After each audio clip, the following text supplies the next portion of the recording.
the millions invested by Roman Abramovich at Chelsea? Well, I know they looked at three clubs, which is Arsenal, Man City and Newcastle.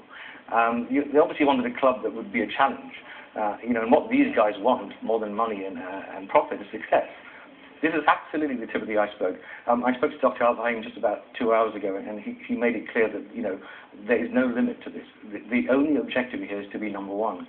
And he basically said, look, Chelsea did it, and we don't want to be just top four. We've got to be number one. We've got to win the Premier League. We've got to win the Champions League, and we will buy absolutely any player that we think will do that. I mean, obviously, they're going to talk to Mark Hughes and get his advice, but there is nobody in the world, and there's no price in the world that they're not going to look at. They've given us a list of players that they're looking at, which we're going to publish tomorrow.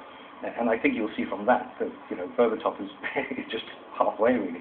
About 3 months ago, I had a conversation with Dr. Al-Fahim, and this was before the Man City deal came up. And he was saying to me then, how did Chelsea do this? How come? How can you go from being number 10 to number 1? What does it take? He was very keen. But the amount of money he was talking about, and that they're talking about, and again, tomorrow morning we're going to publish a bit more of this, is huge. I mean, again, I don't know the Chelsea figures fully, but I think maybe it's about £400 or £500 million that's been invested in there.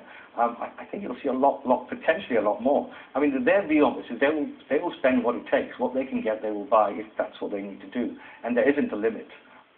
Plenty more on this story.